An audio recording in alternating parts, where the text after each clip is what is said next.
주식시마론 금요일 오늘 첫 번째 주제 화면으로 확인하시죠. 바이오주 소외주에서 탈출해서 시장을 견인할까?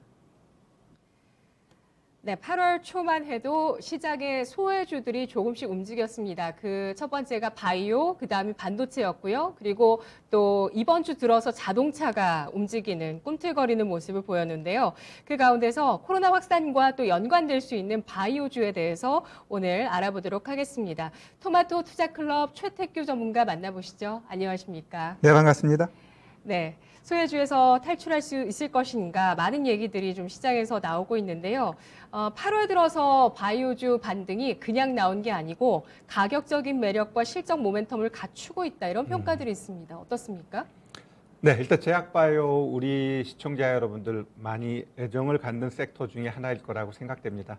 일단 제약바이오 연초죠? 연초에 뭐 거의 모든 종목들이 올라갔던 그러한 모양새가 그럼 지금부터 앞으로 또 나올 것이냐라고 했을 때 거기에서는 좀 퀘스천을 붙여야 될 것 같아요. 아마 선별적인 움직임 좀 이렇게 좀 보셔야 될 것 같고요.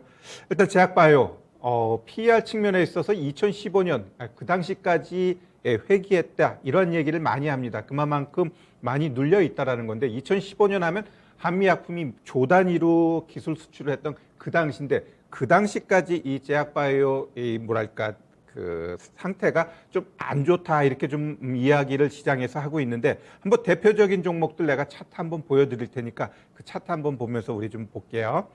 자, 제가 이제 5개 차트를 놨는데 이게 주봉입니다. 일봉이 아니고 이 보면 맨 위에 게 녹십자, 그 다음에 유한양행, 한미약품, 셀트리온, 그 다음에 삼성 바이오로직스 이렇게 되어 있는데 이 주봉 차트 보면 작년 1월부터 제가 한번 해놨어요. 보면은 거의 뭐랄까 그 기울기가 없죠. 기울기가 없습니다. 그럼 뭘 의미하느냐? 거의 변동이 없다는 거죠. 근데 보시면 아시겠지만 여기 1월 달에 거의 고점들을 다 만들어 놓고 지금은 네. 계단식으로 하락하면서 움직임이 없습니다. 작년 1월이면 코로나 국면 이전이죠. 그렇죠. 예. 그때하고 지금의 종가하고 크게 변동이 없다라는 거예요.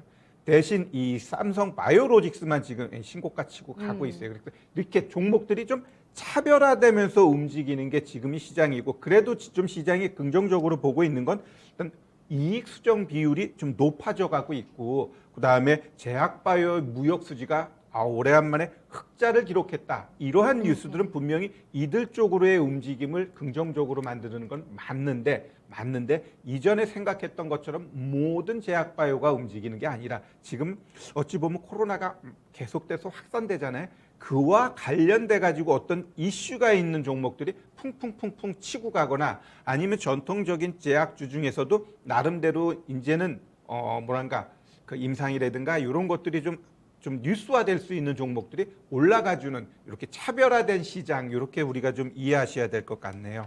네, 전통적인 바이오 제약주들은 지난해 1월과 지금 비교했을 때 큰 주가의 차이를 보여주지 않는다는 건 시장이 그동안 좀 많이 올라왔던 데 대비해서 굉장히 좀 차분하게 흘러왔다는 부분을 알 수 있습니다. 그런 가운데 지난달 무역 수지 가운데서 제약 바이오 부문이 사상 처음으로 흑자 전환했다는 그 소식 저도 기억이 나는데요. 기억을 더듬어서 또 지난주 나왔던 이야기죠. 바로 지난주 목요일입니다. K-백신 글로벌 허브 전략에 대해서 정부가 발표를 했습니다. 그 이후에 바로 SK바이오사이언스의 임상 3상 승인까지 나오게 되면서 국산 백신에 대한 기대감과 또 백신 CMO주들에 대한 기대감이 상당했었는데요. 지금 삼성바이오로직스는 사상 최고가 부근에서 또 움직이고 오늘 보니까 SK바이오사이언스 관련해서 움직였던 SM코어까지 다시 한번 또 상승세를 기록하는데요. 이러한 기대감들 계속 높여나갈 수 있을까요? 네, 일단 코로나가 계속해서 확산되는 이러한 상황 속에서는 이들의 모멘텀은 살아 있습니다. 워낙 시장 자체가 좀 침체된 상태에서 어떤 재료를 원하거든요. 그 재료가 나오면 일단 그쪽으로 수급이 몰리게 되어 있기 때문에 이들의 모멘텀은 살아있다. 다만 이 정부가 이렇게 비전을 제시하고 전략적으로 가고 이러한 것들은 제가 봤을 때 더 이상 성장 동력은 아니에요. 왜 이전에 있었던 거 그냥 반복해서 해주는 거기 때문에. 네. 그러니까 그때마다 이 기업들이 뭔가 새롭게 나오는 이슈, 재료 이거에 의해서 이제 움직이는 건데 지금 이 SK 바이오사이언스 얘가 왜 이렇게 또 부각됐을까? 결국 코로나가 확산이 심하잖아요. 델타 변이부터 해가지고 그러다 보니까 이 종목이 정말 상한가 들어가고 이틀 조정 주고 오늘 마이너스 3%에서 지금 다시 플러스로 전환되면서 아주 강하다는 모양새를 보여주고 있죠. 이런 종목군들 제가 봤을 땐 추가적으로 더 갈 가능성은 있다. 예, 좀 이렇게 좀 보여집니다. 네, 오늘 이재용 삼성전자 부회장이 가석방 출소된 가운데 오늘 청와대에서 또 입장이 지금 이 2시 구간에 나오고 있는데요. 이재용 가석방에 대해서 여러 국민 여론이 있습니다. 그거에 대해서 국익을 위한 결정이었다. 반도체와 백신 등의 국익을 위한 결정이었으니 이해하기 바란다라고 이야기가 나오고 있습니다. 뭔가 어쨌든 우리가 반도체 쪽에 어떤 좀 전략이 필요하다는 부분과 백신도 좀 더 많이 도입돼야 되는 우리가 모멘텀을 걸어야 되는 것에 대해서 정부는 이렇게 또 중요하게 생각을 하고 있네요. 시장에서는 또 코로나 치료제에 대해서도 주목을 하고 있습니다. 일단 뭐 셀트리온이 사실 저는 얼마 전에 그 레키로나주가 경증까지 이제 치료 범위를 확대한다라는 소식이 사실 주가를 그렇게 탄력적으로 움직일 소식이었나라는 생각도 들었어요. 근데 치료제에 대해서도 시장이 또 주목을 하고 있죠. 그렇죠. 일단 셀트리온 하나만 놓고 봤을 때는 이 종목 같은 경우는 계속해서 어찌 보면은 이러한 뉴스 가지고 다른 종목 같았으면 아마 상한가도 갈 수 있는 그러한 내용인데 네. 워낙 이 셀트리온 같은 경우는 무겁고 또 어찌 보면 또 시장에서는 이 공매도 이런 것들과 같이 좀 얽혀버리다 보니까 크게 치고 가지는 못해요. 그 대신 보면은 셀트리온 치고 갈 때 셀트리온 제약 헬스케어 얘네들은 또 뿡뿡뿡뿡 치는 모습 보여줬어요. 그래서 일단 이 치료제 관련돼 가지고는 어찌 보면 백신에서 조금 우리가 좀 보여주는 건 없지만 치료제 쪽은 좀 앞서가는 모양새가 지금 나타나고 있거든요. 그러한 측면에 있어서 우리 치료제 하면은 일단 셀트리온 이외에 많은 것들이 있는데 제 눈에 들어오는 거는 부강약품, 동화약품 이러한 종목군들도 우리가 좀 관심 있게 보아야 할 주가 위치에 있다라고 보여지고요. 이 치료제 이야기가 나올 때 부강약품이라든가 동화약품 이러한 종목군들도 우리가 관심 갖고 볼 만한 주가 위치에 있다 이렇게 좀 보여집니다. 네. 한 주 동안 셀트리온은 그 레키로나 관련해서 뭐 호재성 뉴스들은 많이 나왔는데요. 근데 코로나 치료제를 셀트리온이 개발하고 있다는 거 우리가 이미 다 알고 있고, 그리고 하나하나 어쨌든 뭐 브라질의 긴급 사용 승인을 받았다든지 또 호주에서 흡입형으로 레키로나의 임상 일상이 본격화된다라는 내용들까지 더해졌는데 아까 말씀해 주셨듯이 셀트리온 굉장히 무거운데 이러한 재료에 반응을 했다는 건 어떤 의미를 둘 수 있을까요? 자, 일단 셀트리온 같은 경우는 진짜 어찌 보면 레키로나 이게 좀 반복해서 나오고 있어요. 뭔가 네. 크로징 돼가지고 딱 확정적으로 좀 호재성 뉴스가 나오는 게 아니고 자꾸 이제 가능성만 이야기한단 말이에요. 그러면 이런 가능성은 솔직히 그냥 언론 프레임만으로도 할 수 있는 거예요. 그냥 우리가 말하는 찌라시 돌리고 막 이런 것들처럼 그러한 것으로 어찌 보면은 또 치부할 수도 있다라고 보여집니다. 결국 이 셀트리온 자체가 추가적으로 빵빵 치지 못하고 있는 건 뭐 시장의 영향도 일정 부분이 있지만 이 레키로나 이 뉴스에 대해서 좀 더 새롭게 나올 수 있는 그게 아직은 없다라는 거죠. 예, 그렇기 때문에 이 셀트리온의 주가가 이렇게 좀 어찌 보면은 이 움직임이 탄력이 둔하다 이렇게 좀 보셔야 될 것 같습니다. 네. 알겠습니다. 또 시장에서는 경구용 코로나 치료제에 대해서도 주목을 합니다. 증권가에서는 이 경구용 코로나 치료제, 그러니까 먹을 수 있는 알약 형태의 코로나 치료제가 나오면 지난해 11월에 백신이 임상 3상 결과가 나오면서 경기 민감주가 랠리를 펼쳤듯이 이제 코로나 국면에 대해서 안도를 하게 되면서 글로벌 경기 민감주 쪽에 상승이 나올 수 있다. 이런 의견도 있는데요. 전문가님 의견은 어떠신가요? 경기 민감주요? 예. 경구용 치료제가 개발됐을 때 경기 민감주가 본격적으로 올라갈 수 있다는 네, 그런 일단 시각이요? 치료제 측면에 있어서 주사제 이런 건 직접적인 거고 결국 경구 이쪽 이 털어먹는 이러한 약들은 어찌 보면은 좀 효과가 빠르게 나타나지는 않지만 우리가 이제 감기약 먹듯이 이런 식으로 치부해 버린다라는 거거든요. 그러면 결국 이 코로나 같은 경우도 이 경구용이 이 보편화되면서 시장에 그 뭐랄까 확산이 되게 되면 일단 우리 스스로가 이제 코로나를 그렇게 두려워할 존재로 보고 있지 않기 때문에 그러면 그러한 상태에서 경기 민감주가 움직인다라는 건 당연한 겁니다. 다만 시장이라는 게 또 꼭 요 이슈에 의해서 경기 민감주만 간다? 그건 또 아니에요. 그렇기 때문에 항상 제가 우리 주식하시는 분들은 포트폴리오가 중요하다고 했습니다. 뭐 지금 미 10년물 국채 다시 뚱뚱뚱뚱 올라가니까 뭐 그럼 경기 민감주가 계속해서 가나요? 또 그것도 아니거든요. 그러니까 다양한 각도에서 포트폴리오를 짜는 게 중요하고 다만 좀 그러한 이슈에서 경기 민감주가 조금 더 탄력적으로 올라가고 좀 포션이 많이 뭐랄까 발생한다 그거지 이들이 그냥 뭐랄까 물고 다 가는 그러한 장세는 아니니까요. 일단 경기 민감주 아니면 성장주 이런 것들을 잘 그렇게 조화롭게 매매하는 게 주식에서는 가장 중요하다 이렇게 말씀드립니다. 네, 아까 말씀해 주셨던 대웅제약과 동화약품은 경구용 치료제 관련주 가운데서 제일 주목하시는 네네네. 종목으로 꼽아주신 거고요. 주목하시는 이유는 어떤 쪽일까요? 차트적인 저는 흐름인가요? 이제 차트적인 측면에서 보는데요. 먼저 부강약품 한번 좀 볼게요. 부강약품을 한번 차트를 한번 보면 일단 오늘 차트 딱 만들어 놨었는데 좀 시장이 하락하면서 이제 살짝 내려왔어요. 그러면 이 종목 같은 경우도 지금 이러한 장대 양봉 나오고 윗꼬리 달고 조정 주고 또 이렇게 한번 만들어 놓고 조정 주고 이거는 제가 봤을 때 추가적으로 가기 위해서 매집하는 모양새가 연출되고 있는 겁니다. 그래서 얘는 21,100원 여기 저점 있죠? 이 가격대만 깨지 않고 유지하게 되면 다시 움직이면서 이러한 고점 다시 돌파할 거라고 좀 보고 있고요. 동화약품 같은 경우도 이 예쁘게 지금 차트를 만들어 놓고 있어요. 얘도 보시면은 지금 양봉 운봉 패턴하면서 아침만 하더라도 얘는 오히려 이제 플러스였는데 오후장 들어서 좀 살짝 내려갔는데 이러한 요 캔들도 굉장히 예쁘죠. 어찌 보면은 동화약품이 보다 더 탄력적으로 갈 수 있는 모양새를 만들었다고 봐요. 그래서 저같이 이제 차티스트 같은 경우는 이러한 차트를 저는 좀 좋게 보고 있어요. 그래서 이렇게 양봉, 음봉, 양봉 나오다가 살짝 십자형 캔들 2개 정도 만들면 그 다음에 한번 또 쳐주는 그러한 모양새로 갈 가능성이 높다 이렇게 좀 보여집니다. 네, 코로나 치료제 가운데 경구용 치료제에 대한 모멘텀 있을 것으로 예상을 해주셨고요. 그래서 그 가운데서도 종목을 골라주셨습니다. 대웅제약과 동화약품 꼽아주셨고요. 해외에서는 머크로슈 화이자가 개발 중인데 이 세계 기업의 임상 3상 결과가 이르면 9월 나올 것으로 예상이 되고 있습니다. 그러면 바이오 쪽에 이제 좀 다른 분야를 보자면 실적 얘기를 좀 더 해보도록 하겠습니다. 이번 2분기 실적 시즌에 어닝 서프라이즈, 깜짝 실적이 나온 또 바이오 내 두 가지 섹터가 있는데요. 바로 임플란트와 피부관리, 의료기기 쪽이 아닐까 싶습니다.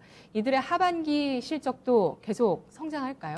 네, 일단 주가가 왜 이렇게 올라가나 했더니 역시 실적이 좋았다라는 게 보여져요. 그래서 오스테미 임플란트, 그다음에 그 덴티움, 이 우리 국내 1, 2위 임플란트 관련된 기업들입니다. 이들 실적 보시면은 결국 186% 거의 80% 이런 식으로 성장을 하다 보니까 오스테미 임플란트 같은 경우도 어제 고점 만들고 뭐 지금도 뭐 마이너스 한 1.9% 아주 견조한 모습을 보여주고 있습니다.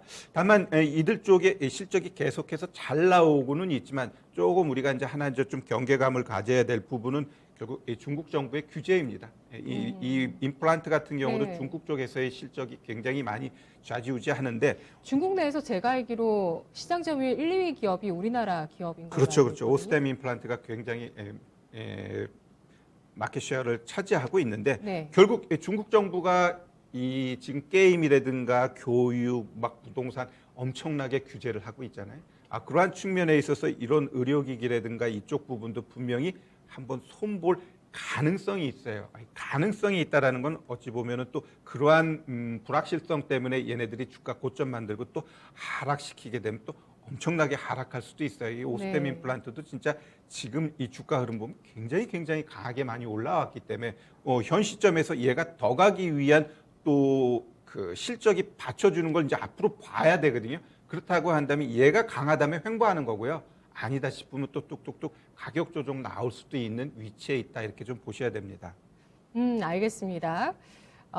임플란트와 피부 관리, 하반기 실적 전망보다도 더 중요하게 보는 건 중국 정부의 규제 가능성도 배제할 수 없다는 측면을 꼽아주셨습니다. 저도 이 분야, 특히 임플란트 분야가 중국에서 이렇게 개방이 돼 있다는 것 자체가 우리 기업에 대해서 의외라는 생각도 들긴 했는데요. 뭐 섣부른 기우가 될 수도 있겠습니다만 임플란트 피부 관리도 또 진입을 하시더라도 좋은 가격을 잘 선택을 해보셔야 되겠습니다. 고령화 테마에도 엮여있는 그런 섹터이기도 하고요. 바이오 쪽의 인수합병 이슈도 좀 살펴보겠습니다. 최근에 인수합병 이슈, 바이오 쪽에서는 어떤 점이 주목되고 있나요?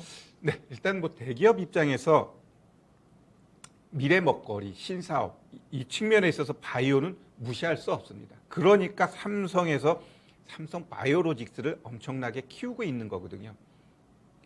앞으로 가면 갈수록 바이러스 이러한 것들은 변종 생기고 계속해서 생길 수밖에 없기 때문에 이 제약바이오 이쪽 섹터에 대한 성장성 무궁무진합니다. 요번 코로나 요거 하나만 가지고도 모더나, 화이자 이들은 이제 배 터지게 돈 벌었잖아요.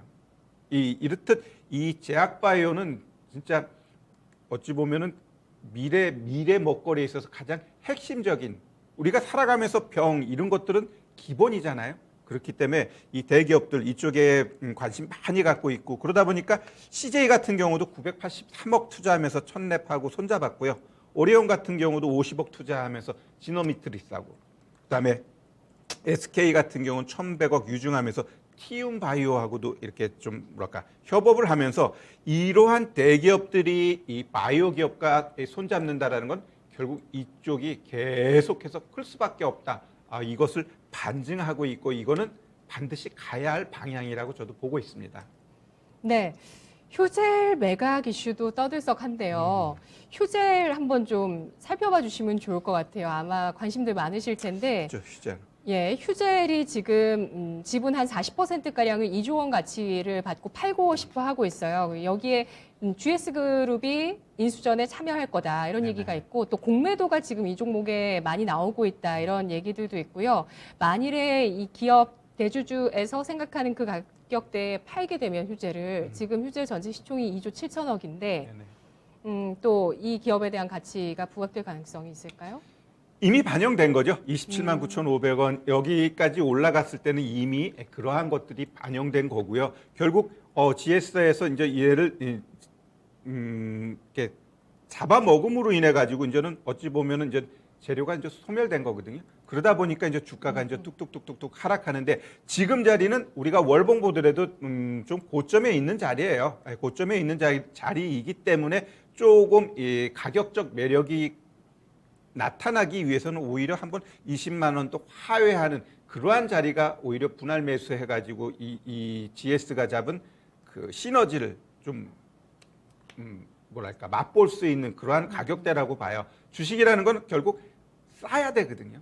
예, 밸류에이션상 좀 매력적으로 싼 자리가 왔을 때 그때 공격적으로 수급 들어오고 다시 올리는 겁니다. 그럼 지금 자리는 제가 봤을 때 그닥 매력적으로 싸다라고 할 수 있는 부분은 아니다. 그냥 GS가 인수하고 이러한 것들은 분명히 호재이지만 그로 인해서 이 기업이 갑자기 뭐 바뀌는 건 아니거든요. 그냥 튼튼한 우군을 하나 뒤에 뒀다라는 거기 때문에 그러면 이후는 오히려 좀 가격 매력 나오고 그다음에 휴젤이 보다 더 공격적으로 할 수 있는 뭐 투자를 한다든가 아니면 매출이 늘어난다든가 이러한 것들이 보여졌을 때 27만 9,500원도 치고 올라가는 그러한 모양새가 연출될 수 있다라고 보여집니다. 네, 알겠습니다. 신세계 뭐 여러 그룹에서 인수전에 참여하지 않는다, 삼성물산 등등에서 밝히면서 하락 추세를 이어나가고 있는 휴젤 아직 그 주인을 찾지는 못했습니다. 지금 인수 협상을 진행하고 있고요.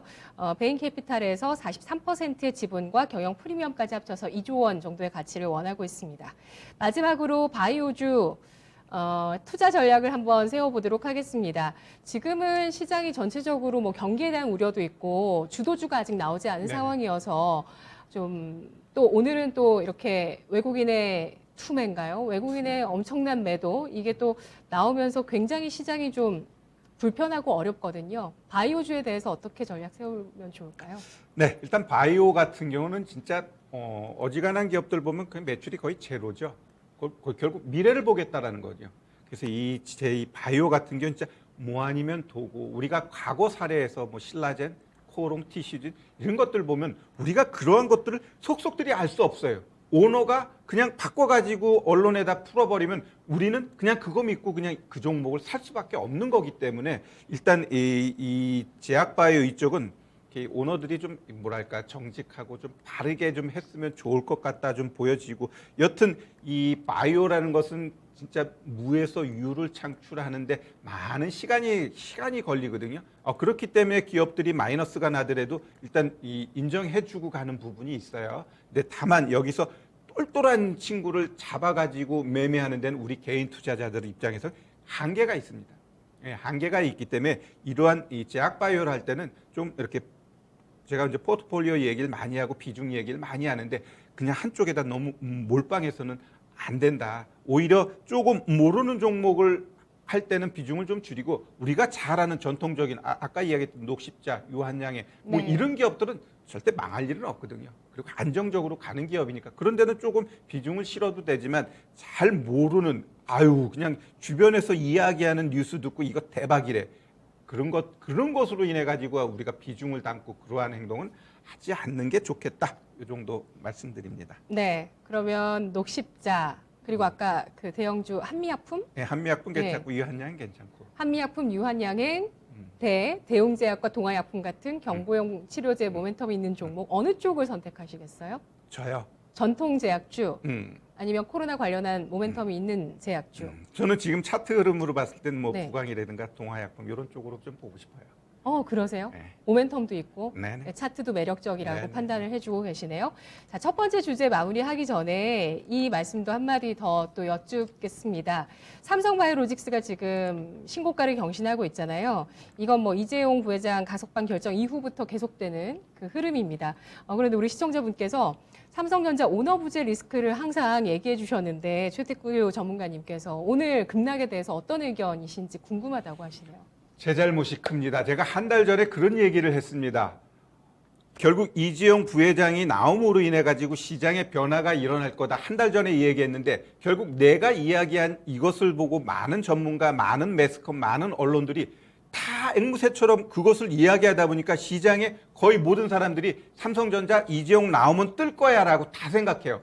주변에 있는 제 후배들 진짜 은행 지점장까지 나한테 전화가 와가지고 형님 삼성전자 사야겠죠? 이렇게 다 얘기가 옵니다. 그럼 그건 뭘 의미하느냐? 외국인 입장에서는 오히려 역으로 이용해가지고 시장을 한번 죽여버리는 거죠. 그러면 항상 우리가 주식할 때 알아야 될 부분은 최악의 위기는 없어요. 지나 보니까 그 최악의 위기가 나한텐 기회였습니다. 따라서 지금의 위기 제가 봤을 때 오히려 기회로 보셔야 될 것 같아요. 지금 삼성전자 제가 봤을 때 마지막 트리거는 뭐냐? 이제 이재용 나왔죠. 나온 다음에 이재용이 이제는 이야기를 할 때 우리가 다 알고 있는 기본적인 투자 이야기하면 일단 반도체 당분간 못 간다고 봐야 돼요. 결국 못 간다는 건 가격 조정을 하든 횡보를 하든 좀 그렇게 간 다음에 이들이 진짜 실적 나와? 그럼 그때 가는 겁니다. 그러나 단기적으로 한번 가기 위해서는 지금까지 이야기했던 투자 플러스 알파 더 내가 공격적으로 하겠다. 고용과 국가 경제를 위해서 더 투자하겠다. 이러한 뉴스가 나오면 어떻게 돼요? 그냥 올라갑니다. 저는 그렇게 보고 있어요. 그래서 지금 이번 주 이재용 오히려 그 가석방 뉴스 나오고 하락했던 건 결국 많은 언론의 책임, 나부터. 결국 시장에 대해서 이재용이 나오면 이쪽이 갈 거야 라고 하니까 우리 개인 투자자들도 맞아. 그럴 가능성이 있어 라고 다 샀어요. 더 샀어. 그러니까 외국인 입장에선 땡큐. 니네들 받고 내가 다 던질게. 지금 이게 이번 주에 나온 전형적인 모습이라고 보고요. 결국 이쪽 매도하니까 그럼 삼성 다 팔았느냐? 오히려 삼성 바이오로직스를 샀잖아요. 결국 그러한 쪽으로 우리가 좀 시장 수급을 해석해야 될 것 같네요. 네, 알겠습니다.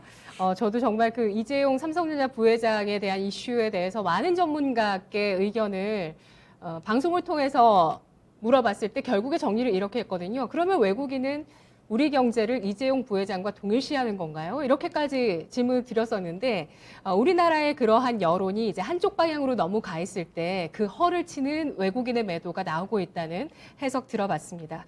첫 번째 이슈였고요. 두 번째 주제 알아보겠습니다. 코로나19 사흘째 2,000명 안팎 증시 영향은? 네, 4차 유행 계속되고 있습니다. 코로나 확산이 계속되고 있고요. 과거를 좀 되짚어 볼게요. 과거 1차에서 3차 유행 당시에 증시 영향은 어땠습니까? 네, 일단 코로나가 딱 뭐랄까 1차 때는 시장이 급락 나왔죠. 급락 나오고 오히려 그 다음부터는 오히려 코로나가 확산되면 확산될수록 시장과 미국부터 우리나라에서 정책적으로 나간 게 뭐예요? 금리 인하.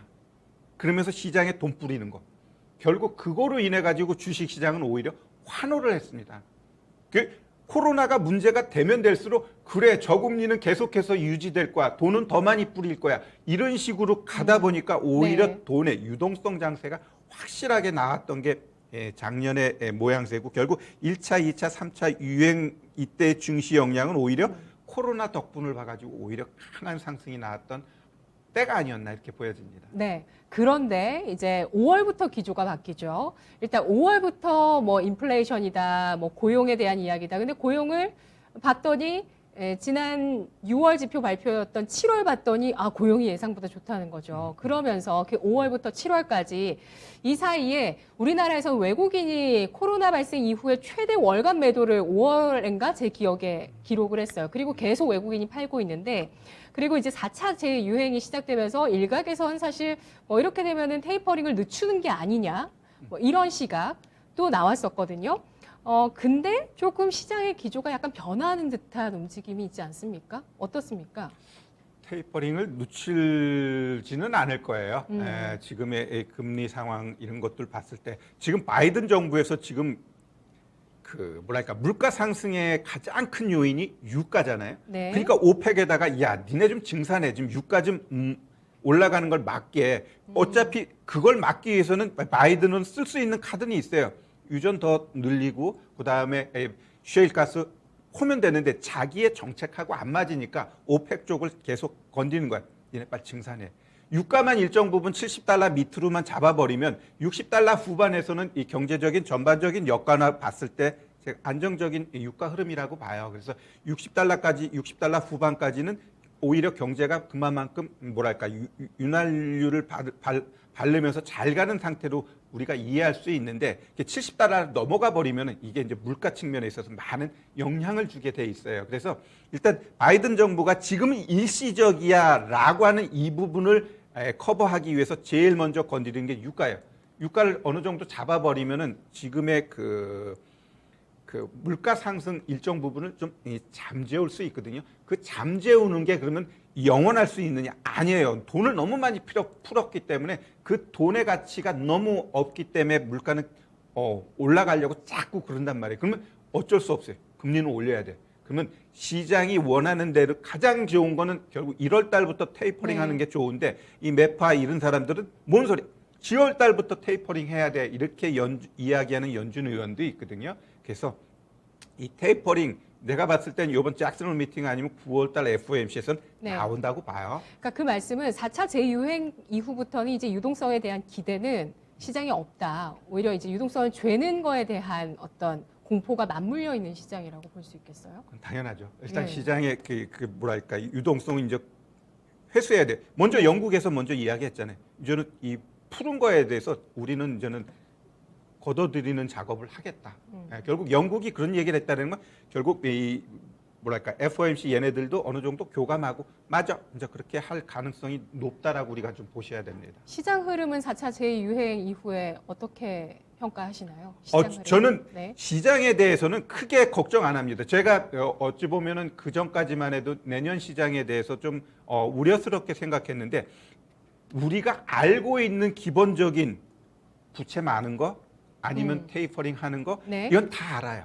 알기 때문에 그거는 일시적인 조정이지 그게 크게 하락 쪽으로 가지는 않아요. 우리가 아는 조정, 우리가 아는 악재는 그냥 기본적인 일정한 조정 나오면 반등 나오게 돼 있어요. 제가 가장 걱정하는 부분은 지금 네. 중국하고 미국, 중국하고 유럽 이게 굉장히 극하단 말이에요. 맞아요. 여기서 만약에 엉클어졌을 때는 네. 이거는 우리 시장이 감내할 수 없는 부분이기 때문에 크게 하락할 수 있다는 거예요. 그래서 지금 우리가 알고 있는 테이퍼링, 부채 문제 이러한 것들은 크게 걱정할 문제가 아니에요. 오히려 우리가 2018년도에 미중 간의 갈등 이러면서 보호무역 강화되고 이래가지고 우리가 2년 이상 하락장 나왔죠. 결국 지금 시장도 마찬가지입니다. 지금부터 연말까지 시장 제가 봤을 때 조정주면 올라갑니다. 조정주면 올라가고 결국 이 박스 흐름이 길어지게 되면 거기서 새로운 뭔가 실적 굉장히 좋고 모멘텀 좋아. 그럼 더 치고 가는 거예요. 그러나 박스 흐름에서 보니까 그냥 실적이 그냥 그래. 그러면 좀 이제 하락 쪽으로 가는 거고 거기서 가장 크게 데미지를 줄 수 있는 건 결국 미중 간의 갈등, 유럽과 중국과의 갈등 이것이 어떻게 터져버리느냐에 따라서 시장은 크게 충격을 줄 수도 있다. 그쪽으로 우리가 좀 포커싱해야 될 것 같습니다. 네, 알겠습니다. 12월에 바이든 대통령이 또 민주주의 정상회의를 개최할 예정이라고 하는데 이들 민주주의와 공산주의의 대립 움직임에서 뭔가 예상치 못한 균열이 있을지 여부 그게 가장 우려스러운 불확실성이라고 말씀해 주셨습니다. 코로나 확산 얘기를 하고 있으니까 코로나 관련주 얘기를 좀 해볼게요. 아까 뭐 잠깐 바이오주를 얘기했지만 오늘도 뭐 여러 가지 관련한 모멘텀들 셀리버리가 또 갑자기 바닥권에서 급등했는데 코로나 치료제 이벤트 이슈가 나왔고요. 코로나 관련주 지금 진입 가능할까요? 주가 위치가 제일 중요합니다. 네. 주가 위치가 제일 중요하고요. 그러니까 아까 그 셀리드는 진짜 하락 추세에서 갑자기 셀리버리였나요? 셀리버리? 셀리버리. 예, 셀리버리가 하락 추세에서 갑자기 재료 나오니까 급등하네요. 결국 네. 지금 시장이 그래요. 요즘 뭐 거래 대금이 일정 부분 뭐 25조 이상 그런 건 제가 봤을 때 큰 공모주들에 의해서 일정 부분 그 거래 대금이 나가버린 거고요. 그리고 거의 대부분 이 종목들이 지지부진해요. 그러면서 어떤 이슈 재료에 의해서 종목들이 퐁퐁퐁 치고 나가는데 분명히 이 제약바이오 쪽 코로나로 인한 이 모멘텀 살아있어요. 왜? 안 죽잖아요. 계속해서 늘어나고 있단 말이에요. 그렇기 때문에 그거로 인해서 어떤 뭐 신약을 아니면은 뭐 실적이 늘어나고 또 이러한 뉴스가 나오는 종목들은 한 번씩 팍팍 쳐요. 그러면 쳤을 때 너무 많이 보지 말고 결국 일정 부분 올라가게 되면은 비중 줄이면서 가는 게 지금 시장에서 가장 좋은 전략이 아닌가 이렇게 생각이 듭니다. 네, 알겠습니다. 마지막으로 투자 의견을 한번 정리해 보도록 하겠습니다. 시장은 어쨌든 뭐 반도체 업황에 대한 우려가 됐든 테이퍼링의 우려든 어쨌든 한번 이렇게 크게 빠진다면 그게 그렇게 걱정할 문제는 아닐 수도 있다. 회복력을 보여줄 수도 있다. 이런 의견을 지금 갖고 계신 거죠? 네, 제가 한번 아까 계산을 해봤어요. 거래소 같은 경우는 고점 대비 지금 아까 많이 빠졌을 때 마이너스 5%예요. 네네. 코스닥 같은 경우 마이너스 4%. 빠진 게 아니에요. 근데 워낙 이번 주에 좀 상승 대비 하락 종목들이 많다 보니까 좀 피부로 느끼는 게 지수 하락 대비 더 크게 느껴지는 겁니다. 제가 봤을 때는 오히려 지금 마이너스 5%면 한 2, 3%, 3, 4%더 빠질 여력이 있어요. 그래야 거기서 좀 틈에 나오고 기술적 반등 나올 수 있는 가격대라고 보고 있거든요. 저는 지수가 보통 빠질 때 5% 여기서 반등 한번 나오고 안 나오면 8%까지 빠져요. 그래서 일정 부분 우리가 시장의 저점은 시장의 한 8% 정도 빠졌을 때 거기서 기술적 반등 노리는 매매가 필요하다 이렇게 좀 보시면 되고요. 일단 시장 오늘 뭐 지금 반등이 좀 나오나요? 안 나오나요? 한번 보면은 그대로죠. 그냥 오늘 뭐 이 정도로 끝나버리면은 오히려 월요일, 화요일도 조금 더 하락할 수 있고요. 월요일, 화요일 날 2, 3% 하락하게 되면 오히려 거기서 매수장입니다. 네네. 그렇게 좀 보시면 좋을 것 같네요. 알겠습니다. 대체 공휴일 지나고 화요일장에 한 주의 첫 거래일 화요일장에 추가적인 하락이 있는지를 보겠습니다. 어떤 쪽으로 저가 매수를 할 것인가 이걸 미리 또 목표물을 정해놓는 게 중요할 것 같은데요. 네네네. 코로나 피해주가 있고 또 경기 민감주 철강화학 쪽도 사실 저점 테스트를 하고 있고요. 그리고 지금 뭐 추세가 좋은 건 누가 봐도 뭐 배터리 쪽이죠. 어떤 시장의 다양한 섹터들 중에서 추가적인 과매도가 나왔을 때 어떤 쪽을 공략하는 게 좋을까요? 네, 그거는 진짜 반도체, 자동차까지. 굉장히 중요한 건데 네. 결국 지금 시장 하락하니까 종목들 다 급락 나옵니다. 그럼 급락 나왔을 때 얘가 추세적으로 아직은 정배열을 만들어 놓은 종목을 찾으면 돼요. 2200개 중에 이렇게 하락해도 정배열 쪽에 있는 애들이 있어요. 그럼 거기서 이 종목이 보니까 수급도 계속 들어오네? 그러면 이 종목은 제가 봤을 때 추세가 바로 올라갈 수 있다라고 봐요. 그러니까 막 업종 섹터 그게 중요한 게 아니에요. 지금은 어차피 종목별로 움직이기 때문에 그럼 종목이 내가 알고 있는 어떤 재료가 있어. 그럼 그거 밀고 가세요. 네. 그리고 보니까 차트 딱 만들어 놓고 수급 잘 들어와. 그럼 그거 갖고 가는 거예요.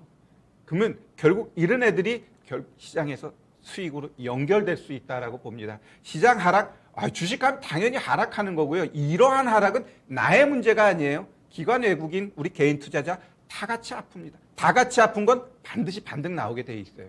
그냥 내 홀로 문제가 되는 종목들은 문제가 되지만 시장이 전체가 하락해가지고 내 종목이 하락하는 건 그거는 그냥 용인해 주면 돼요. 괜히 이거 내 종목 왜 이렇게 하락해? 2, 3% 더 빠져. 괜찮아요. 가끔은 종목들이 시장보다 더 빼는 수가 있어요. 왜? 그래야지 더 쉽게 올라가기 때문에. 네. 그러니까 종목이 갖고 있는 본질 가치가 중요한 겁니다. 좋은 종목 갖고 있으면 이러한 하락은 오히려 기회다. 결국 제일 중요한 게 뭐예요? 몰빵했을 때 한 종목 몰빵하게 되면 어떻게 돼요? 이도저도 못하는 거예요. 이도저도. 근데 내가 포트폴리오 여러 개 갖고 있으면 분명히 한두 개는 먼저 치우고 간 애 있어요. 그럼 그거 예쁘게 차익하고 내 거 물린 것 중에 갈 수 있는 애 거기다 다시 담든지 아니면 빠르게 올라갈 종목 새롭게 매수하는 거예요. 그러니까 이 비중 조절 이런 것들이 주식의 기본입니다. 네, 알겠습니다. 자, 지금 시장에서 섣부른 매수보다도 사실은 더 위험한 건 매도가 될 수도 있겠습니다. 수익이 잘 나셨다면 매도하셔도 된다고 합니다. 잘 매도하셔서 앞으로 급락 이후에 또 반등을 강하게 줄 수 있는 쪽 차트와 수급 그리고 본질 가치를 주목하면서 그러한 종목군을 연휴 동안 잘 골라 놓으시는 것이 좋을 것 같습니다. 오늘 분석 여기까지 듣겠습니다. 고맙습니다. 네.